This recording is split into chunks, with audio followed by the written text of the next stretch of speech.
Hello and welcome to the TUE Brew Review. This week we are checking out Jingle Java, a holiday stout from the Bent River Brewing Company out of Rock Island, Illinois, the Quad Cities area.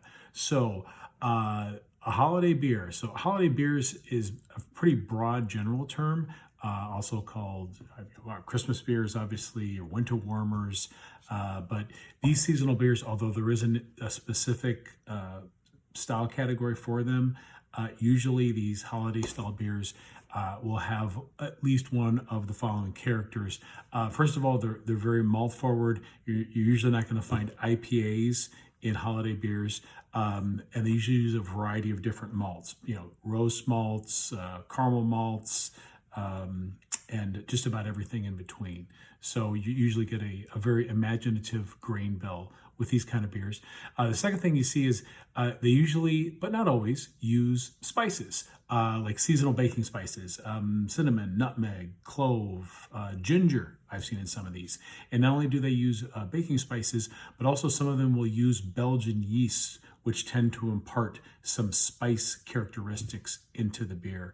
And then a lot of times these beers will be quite strong. A lot of times they're barrel aged, or sometimes they'll add extra sugars to them, which boosts the alcohol as well as the body and the sweetness. So usually with these beers, you're getting a spicy, sweet, full-bodied winter seasonal sipper. So let's dig into this guy.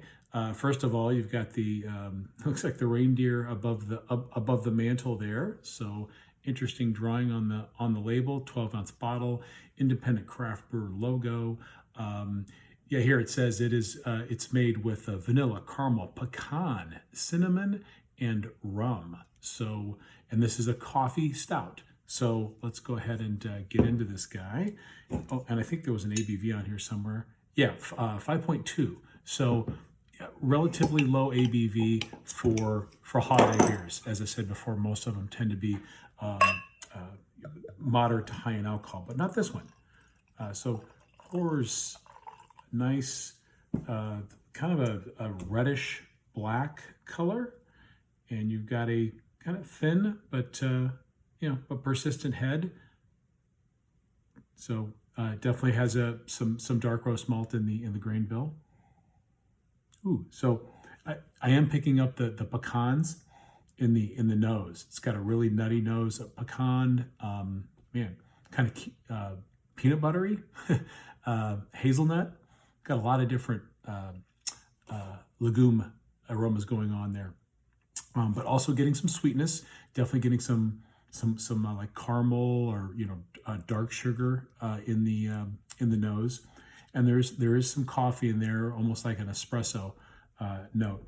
Not getting too much of the other spices though, so maybe those are in the flavor. Cheers.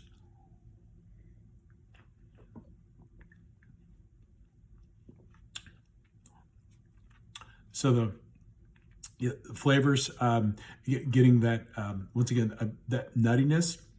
Yeah, pecan and peanut butter come to mind. Getting a little bit of coconut in there as well. But this is where some of the spices come in. I'm getting more of the vanilla is coming through, and I'm getting a little bit of the heat of the cinnamon, but not really a lot of the flavor of the cinnamon. Got a little bit of like a oatmeal cookie flavor going on. It's got a really nice mouthfeel, silky mouthfeel, so it's definitely got some oatmeal in it.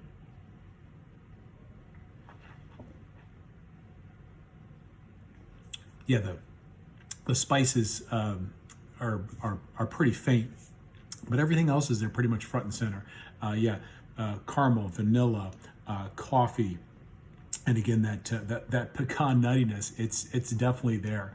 Lots of flavors, and I'm trying to pick up on the rum. I am getting again those dark sugars, but the rum is a little bit lost in the shuffle. There's just a lot of flavors going on in here, but it's a really nice, interesting seasonal sipper. And the thing I like about this one is actually it's fairly light bodied, even though it's dark in color. Don't let don't be afraid of the dark. Don't let the looks deceive you. This is actually fairly light bodied beer, but it does have good mouthfeel because of the addition of oatmeal. So yeah, really interesting beer, and would be fun to sip over the Christmas holiday. Something new that I'm sure Santa wouldn't mind you leaving one of these by the fireplace in lieu of milk and cookies. So there you have it. Thanks for watching. Merry Christmas. Cheers.